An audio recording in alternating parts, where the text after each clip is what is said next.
I would like to welcome Marcelo Lavolen, the illustrator of our book, live from Boston, Massachusetts. Hello. Welcome, Marcelo. Yeah. So, how did you get involved into the project? Well, I have a call through my brother who was dealing with the editorial, and it was very interesting for me to aim an audience that I usually don't reach. I'm work as a muralist and an illustrator, but for another group, basically grown up. So targeting children, it was a challenge. It had a special appeal, and I feel like it was a great exercise to somehow become a child in my mind and in my heart. How was it for you? So you don't speak German, or? No, I don't speak one word of German, but I have a great translator that it was through my brother, my twin brother Claudio, who happens to be the graphic designer of the book. And he did a great job, and he mastered the German, and he knows all the subtleties. There is a lot of subtleties on the language of that the author used, and he was very good at conveying that and make it clear to me. So, can you explain a little bit how is the way when you from the idea to the picture? Basically, reading the book, the whole book. And I like to go then and work spread by spread from the beginning to the end. So I have a very good translation. I work on the first spread, read it carefully.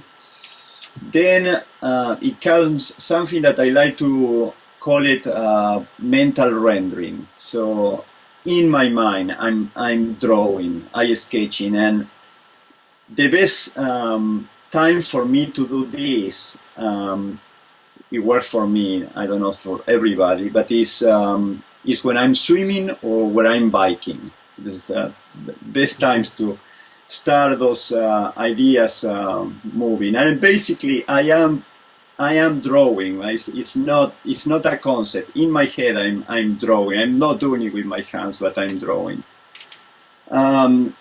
Then it is followed by the actual mechanical making of a sketch. For that, I use my iPad. There are great applications. I can carry my iPad everywhere when I'm traveling, when I'm in the train, or when I'm in a bus, or most of the time when I'm in a coffee place. Starbucks is my favorite and a very faithful customer, and spend a lot of time having my coffee there and sketching for the book. And finally, the actual drawing in my studio or places too, where I feel comfortable, my nice music.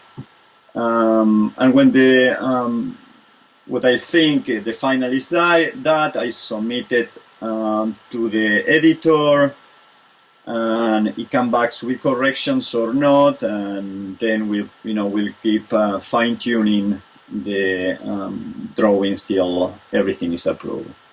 So, as you mentioned, you paint the picture in your head, so it's very similar into the book, because when you have a dream, you also visualize it before in your head, before it comes true. So yeah, I see it like a dream. Basically, is already a sketch. Is the first step of of the action.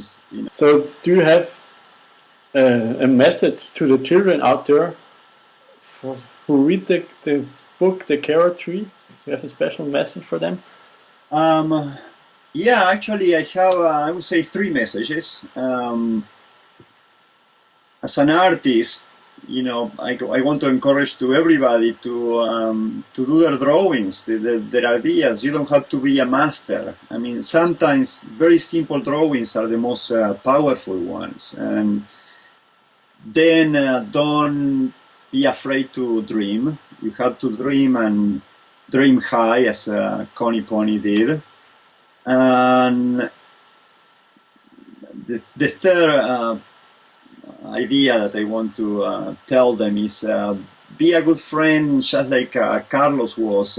He was always kindling the fire of his friend idea. He was very encouraging to carry on the idea of a friend. It's nice to have that as an example.